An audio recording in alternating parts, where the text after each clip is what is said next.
Okay, so our next speaker this afternoon is Georgiana Uhlyarik. She is Associate Curator of Canadian Art at the Art Gallery of Ontario. Her recent curatorial projects include Susie Lake, also The Passion of Kathleen Munn, Betty Goodwin, Work Notes, and Michael Snow, Objects of Vision. She co-curated the reinstallation of the Canadian collection at the AGO in 2008. So Uhlyarik has participated in international research networks exploring feminism and curating, funded by the Leverhulme Trust International Networks and led by Professor Lara Perry at the University of Brighton between 2010 and 2012.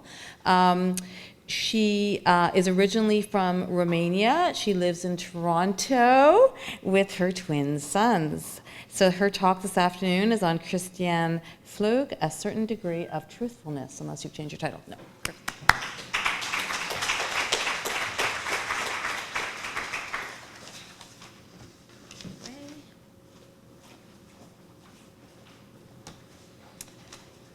Good afternoon. I like the fact that there was a bird in a cage in the Emily car. You're going to see some birds in cages. Is this higher? Do I need to do this? I'm going to say it again. I like the bird in the cage. Okay. And I don't know what these musical notes are, but they appeared, and I just like to think that perhaps it's just Christiane Pflug being so very happy to be talked about once more after many years in obscurity. So my research on Christiane Pflug actually is based on the fact that I'm going to be doing an exhibition at the Art Gallery of Ontario in 2017. So this is very much research in development, very early stages. So this is really basically me talking out loud in front of you, trying to articulate some questions and also trying to figure out ways in which I can start to approach this material. So I'm going to share with you the different ways in which I've tried to tackle this and kind of get into Christiane Pflug's head and try to get to know her, some traditional approaches, some very personal ones, and as a kind of way of trying to figure out whether indeed this is a way to move forward or whether it reveals something or whether this is just something that I am personally interested in. So for today at CWAHI, and to celebrate the great exhibition, the artist herself, I'm very grateful to be part of the publication. I was asked to write about Christiane Pflug, so I thought today I would focus on the work that's in the exhibition. Self-Portrait in the window pane from 1961, simply because it's also very helpful to go and see the work itself as it's hanging beautifully. But also because I want to look at this moment when Christiane Pflug moves to Toronto, and a couple of drawings that she was doing at the same time, and these are drawings specifically of birds in cages. This moment when she ends up in Toronto in February 1959 is a very difficult period for her. So I'm interested in figuring out how it is that she can actually start to paint and draw again after a very difficult period when she actually cannot make any work at all. So the traditional way in which I've been thinking about this is to spend time in the archives, and we're very lucky. She has lots and lots of correspondence to her husband, to her family back in Germany, to many artist friends, so there's a very rich archive there. But the other thing that I've done is over the years, I've been inviting contemporary women artists with whom I have ongoing relationship as a curator. And I've been showing them the work in the vaults. At the AGO, we have over 80 works, 80 drawings of hers in the vaults. And so basically, I just invite these artists. I've invited Margaret Priest, Nicole Collins, and Iris Hausler to spend time with me in the archives, simply looking at these drawings together. It was very important, actually, that none of them knew her work. And that, to me, speaks to an interest that I have in terms of how does this work actually resonate. It's been over a generation since we've had any conversation about Pflug in public. So I'm interested in how she's perceived and received. But also it is because these three women artists in particular, and I talk a lot about what it means to be a woman, what it means to be an artist, and what it means to be a mother all at once. Margaret and Iris are also interesting because they're both relocated to Canada once they're already self-identified as artists. And Iris, of course, is German, which is just of particular interest to me. It also meant that after our time in the vault with Iris, she sent me an email with all kinds of German words that came to mind after she spent time with Christiane Pflug, many compound words. So maybe in some way, this is also a kind of self-portrait of the curator herself, because in general, I'm interested in how artists look at other artists, and in particular, how women artists look at other women artists. Christiane Pflug was born in Germany, and she had a relatively short career. Her most active period is in Canada and spans just over a decade, from 1960 to her death in April 1972. In June of that year, she would have turned 36. She began painting in 1954 in Paris, soon after she met Michael Pflug, who she married in 1956. And it's a very complicated and complex history, sometimes rather controversial. However, she credits him for getting her started, and she said in 1968, "If I hadn't met Michael, I know I wouldn't have had the courage to start to paint." And this idea of courage, this idea of giving yourself permission to be an artist, and therefore to identify yourself as an artist, and the value that you place that within yourself, is again something that I talk to Margaret and Iris and Nicole a lot about. What the kind of immense effort that it takes for you to give yourself that kind of permission and identify as that, and then live your life as an artist.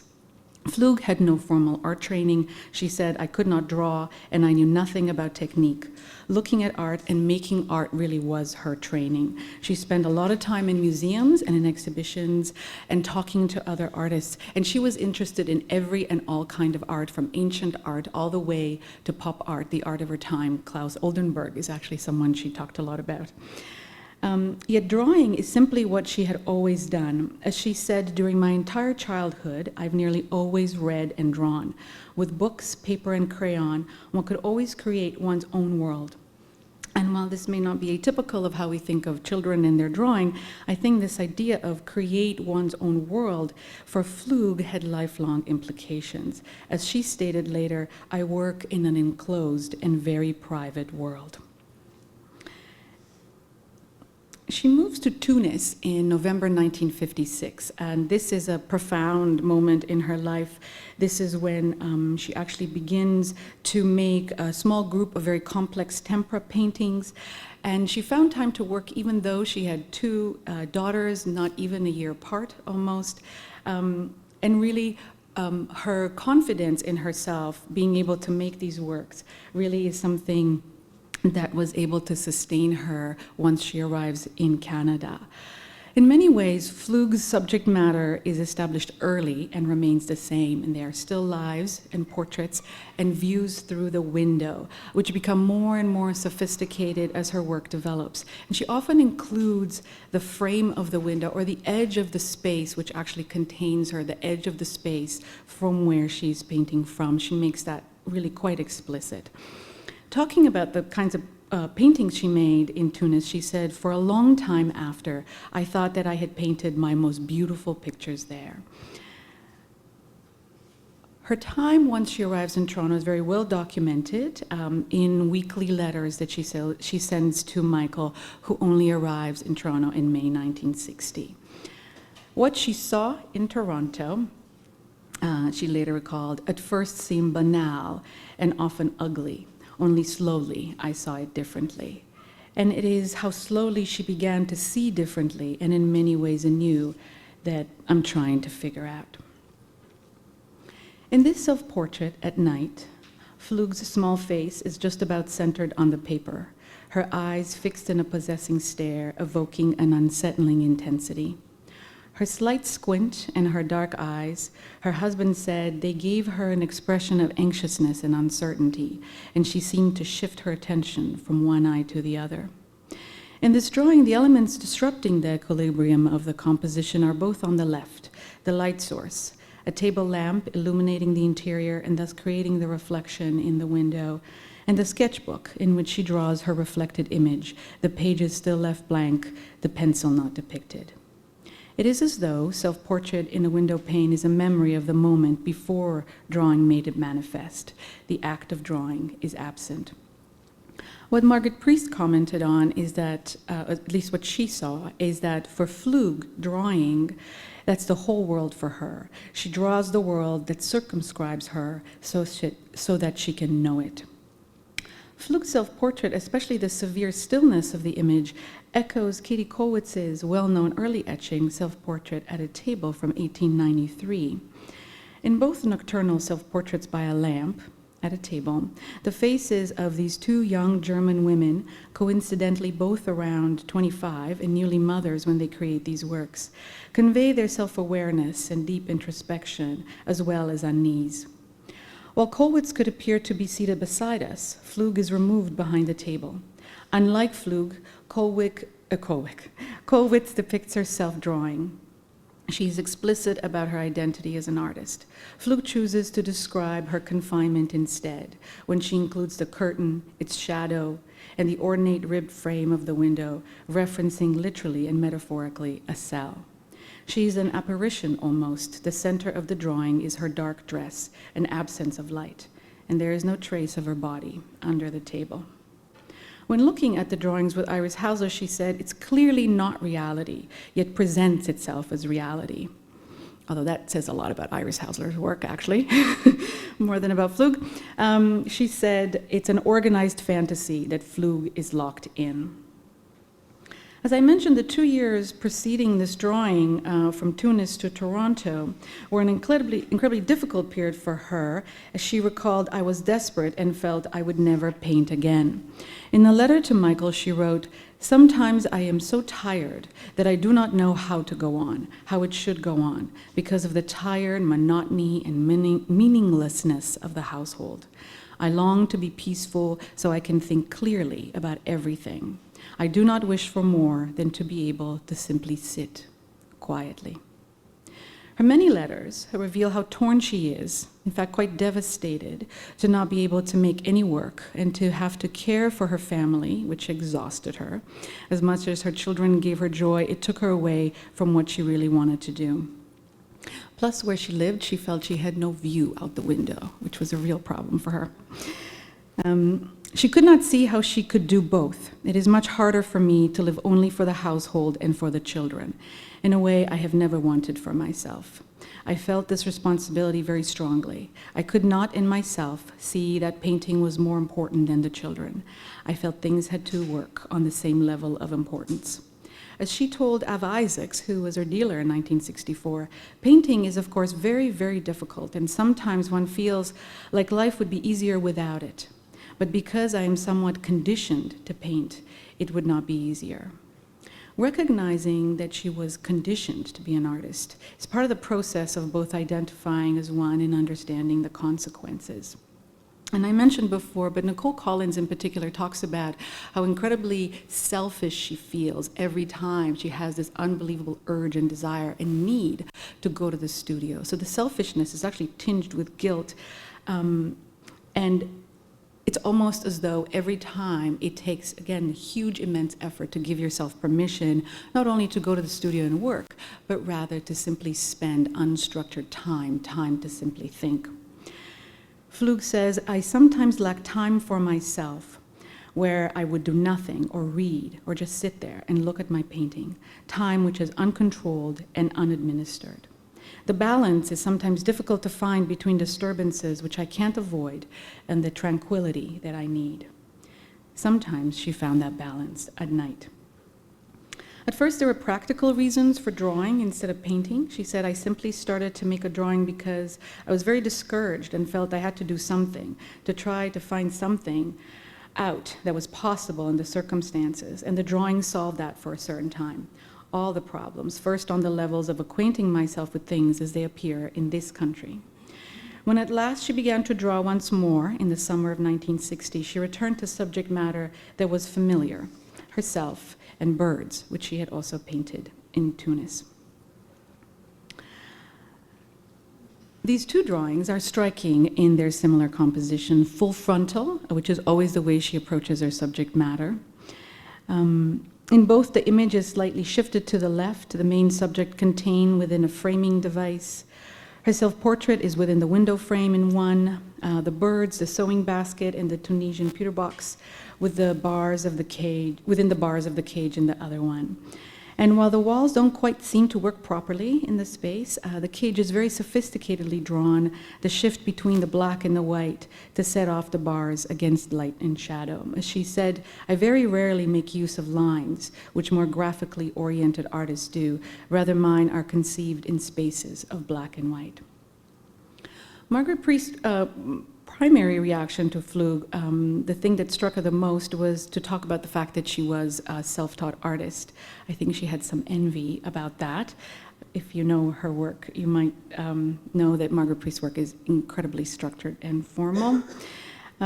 But she talked about how Pflug did not have to unburden herself from what they teach you in art school. Not having formal training is a freedom that means that as an artist, you make your own rules and figure out your own way. And you do that through the act of drawing.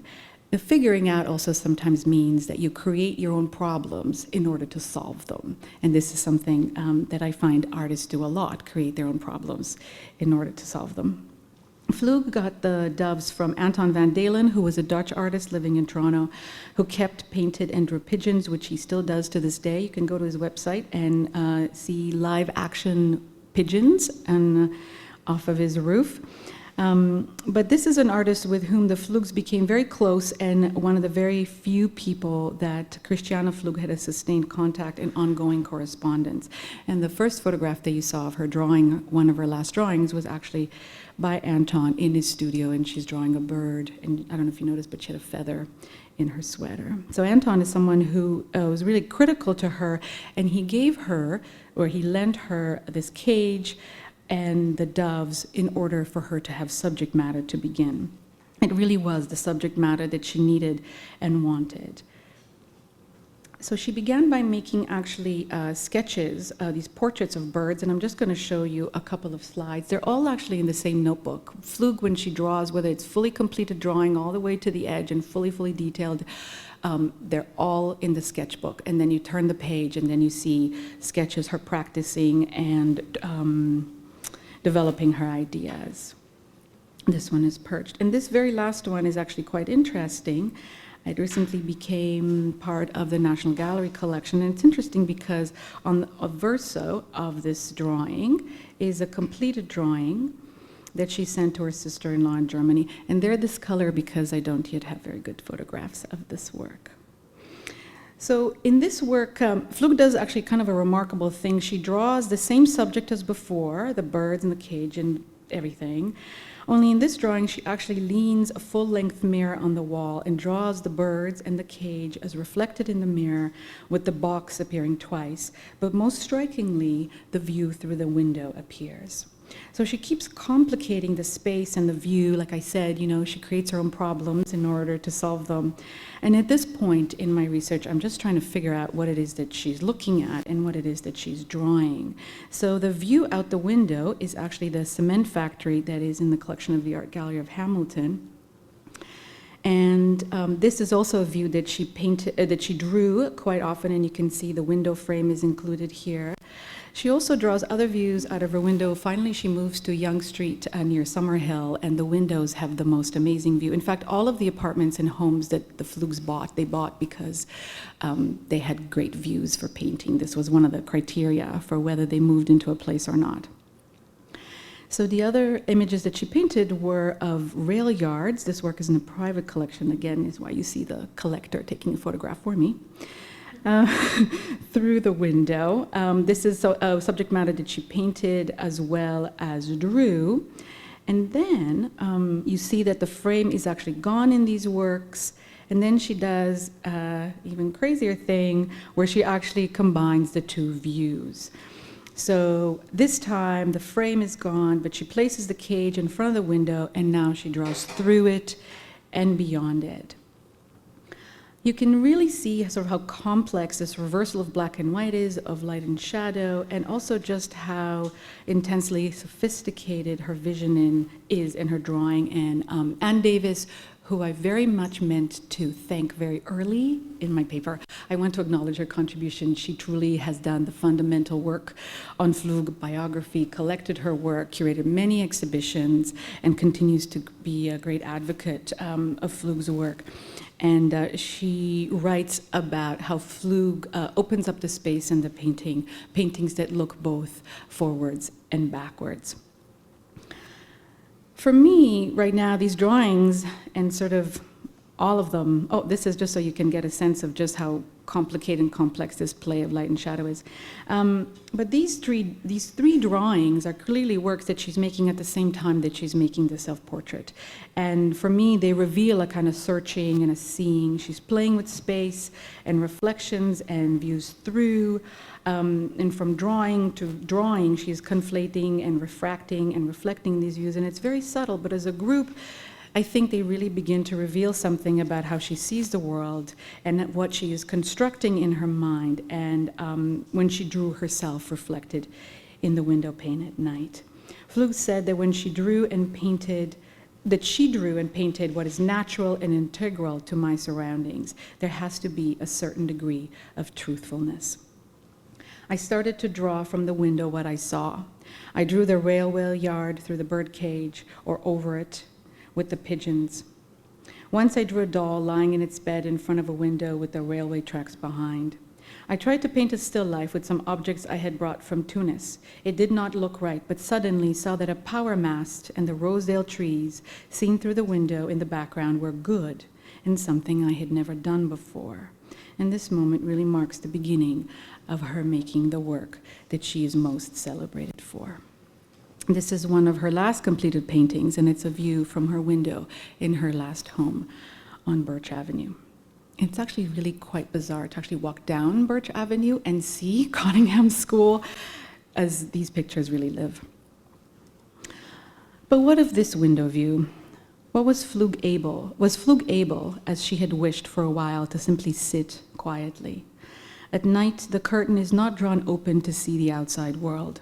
It is drawn so that the inside is made visible in the darkness outside. It is a desire to be seen, to be known. Pflug's world has always been interior. It has always been her sanctuary and consolation throughout. Christiane Pflug knew well the view through the window pane when she sat down to draw that night.